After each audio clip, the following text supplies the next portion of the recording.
Shalom, pemirsa yang diberkati Tuhan, bertemu kembali dalam seri pelajaran Sekolah Sabat. Mari kita awali dengan berdoa.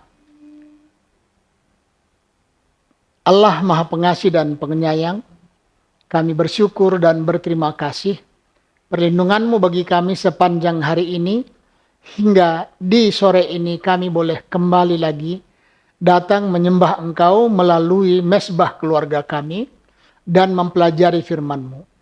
Urapilah kami, berikan kami pengertian. Seluruh pemirsa yang mengikuti pembelajaran firman-Mu ini, kiranya Tuhan berkati rumah tangga mereka dengan sukacita. Dan biarlah kami tetap memuliakan Tuhan di dalam kehidupan kami. Kami berdoa dalam nama Yesus Tuhan dan Juru Selamat kami. Amin.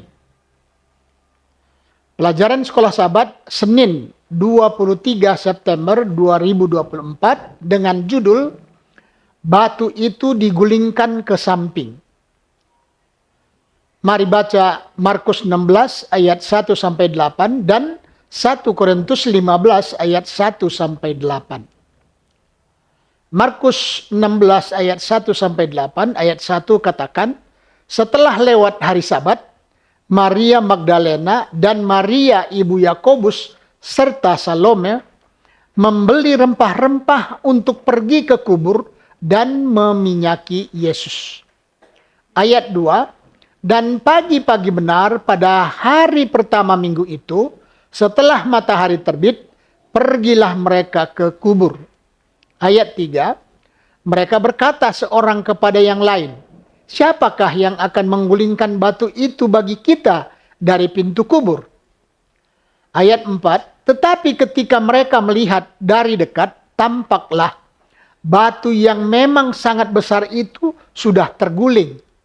Ayat 5, lalu mereka masuk ke dalam kubur dan mereka melihat seorang muda yang memakai jubah putih duduk di sebelah kanan. Mereka pun sangat terkejut. Ayat 6, tetapi orang muda itu berkata kepada mereka, jangan takut. Kamu mencari Yesus orang Nazaret yang disalibkan itu. Ia telah bangkit. Ia tidak ada di sini. Lihat, inilah tempat mereka membaringkan dia. Ayat 7, tetapi sekarang pergilah, katakanlah kepada murid-muridnya dan kepada Petrus. Ia mendahului kamu ke Galilea. Di sana kamu akan melihat dia. Seperti yang sudah dikatakannya kepada kamu. Ayat 8, lalu mereka keluar dan lari meninggalkan kubur itu, sebab gentar dan dahsyat menimpa mereka. Mereka tidak mengatakan apa-apa kepada siapapun juga karena takut. Dengan singkat mereka sampaikan semua pesan itu kepada Petrus dan teman-temannya. Sesudah itu, Yesus sendiri dengan perantaran murid-muridnya memberitakan dari timur ke barat.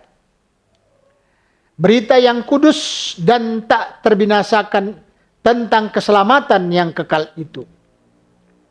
Sekarang 1 Korintus 15 ayat 1 sampai 8. Ayat 1. Dan sekarang saudara-saudara, aku mau mengingatkan kamu kepada Injil yang aku beritakan kepada kamu dan yang kamu terima, dan yang di dalamnya kamu teguh berdiri. Ayat 2, oleh Injil itu kamu diselamatkan, asal kamu teguh berpegang padanya. Seperti yang telah kuberitakan kepadamu, kecuali kalau kamu telah sia-sia saja menjadi percaya. Sebab yang sangat penting telah kusampaikan kepadamu, yaitu apa yang telah kuterima sendiri. Ialah bahwa Kristus telah mati karena dosa-dosa kita sesuai dengan kitab suci.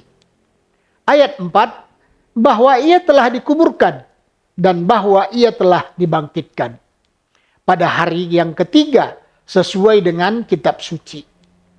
Ayat 5 katakan, bahwa ia telah menampakkan diri kepada Kefas dan kemudian kepada ke-12 muridnya. Sesudah itu, ia menampakkan diri kepada lebih dari 500 saudara sekaligus. Kebanyakan dari mereka masih hidup sampai sekarang, tetapi beberapa di antaranya telah meninggal. Ayat 7. Selanjutnya, ia menampakkan diri kepada Yakobus, kemudian kepada semua rasul. Ayat 8.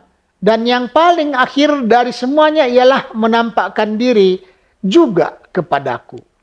Sama seperti kepada anak yang lahir sebelum waktunya. Apakah persamaan dari ayat-ayat ini? Kisah kebangkitan muncul di setiap Injil. Masing-masing penulis Injil menyajikan kisah tersebut dari satu sudut pandang yang berbeda. Namun mereka semua mengandung konsep inti yang juga muncul dalam 1 Korintus 15 ayat 1-8. 4 gagasan muncul berulang kali. Mati, dikubur, dibangkitkan, dilihat. Dalam Injil Markus, kematian dan penguburan terdapat dalam pasal 15. Kebangkitan dan penampakan muncul di pasal 16. Namun dengan sebuah penekanan. Markus 16 ayat 7 mengatakan tentang sebuah pertemuan di Galilea. Dan di sana kamu akan melihat dia. Lihat juga di Yohanes 21. Beberapa orang merasa luar biasa bahwa orang Kristen percaya kepada Tuhan yang telah bangkit. Namun bukti kebangkitannya memang beralasan, cukup kuat dan konsisten. Sebagai permulaan yang harus dilakukan adalah percaya kepada Allah sebagai Sang Pencipta. Lihatlah di dalam Kejadian 1 dan Kejadian 2. Dan gagasan tentang kebangkitan, tentang mukjizat menjadi masuk akal. Allah yang menciptakan alam semesta dan kemudian kehidupan di bumi tentu saja mempunyai kuasa. Jika dia memilih untuk membangkitkan Yesus, keberadaan Allah bukan membuat kebangkitan Yesus menjadi tak terelakkan, melainkan masuk akal. Selanjutnya, kubur itu sudah pastilah kosong. Bahkan para sejarawan ateis pun menerima fakta tersebut. Seandainya tidak, klaim mengenai kebangkitannya akan gagal sejak awal. Karena keberadaan tubuhnya di sana akan menghancurkan klaim apapun bahwa dia telah bangkit. Selanjutnya, penjelasan bahwa para muridnya mencari jasad Yesus tidak masuk akal. Para murid pasti tidak bisa melewati para penjaga, dan bahkan seandainya mereka telah melakukannya dan mendapatkan jasadnya, mengapa para murid tidak pernah ditangkap karena pencurian itu? Jawabnya adalah para pemuka agama mengetahui bahwa para murid tidak pernah melakukan hal tersebut. Juga banyak orang bersaksi bahwa mereka melihat Kristus yang bangkit. Banyak orang termasuk para murid tidak percaya awalnya, dan salah satu musuh yang sangat kukuh, Paulus, bahkan bukan saja mengaku telah melihat Tuhan yang bangkit, namun pengalamannya ini juga mengubah seluruh jalan hidupnya dalam cara-cara yang sangat radikal juga. Yang terakhir, walaupun masih banyak alasan lainnya, bagaimana seseorang menjelaskan kebangkitan gereja Kristen? Didirikan oleh orang-orang mengaku telah melihat Tuhan yang bangkit. Mengapa orang-orang ini telah rela mati demi apa yang mereka tahu adalah sebuah kebohongan? Kesaksian mereka yang konsisten baik setelah kematiannya. Tertulis juga di Kisah Para Rasul 3 ayat 15. Dan bertahun-tahun kemudian 1 Petrus 1 ayat 3 memberikan bukti yang kuat tentang kebangkitannya. Apakah yang Anda akan katakan seandainya seseorang bertanya kepada Anda, apa bukti yang Anda miliki tentang kebangkitan Kristus? Tuhan memberkati. Mari kita berdoa. Allah kami yang di sorga, terima kasih. Melalui pelajaran firman Tuhan di malam ini, kami lebih yakin bahwa Yesus sudah bangkit dan telah nyata karena dia menyatakan dirinya kepada murid-murid dan bahkan banyak orang.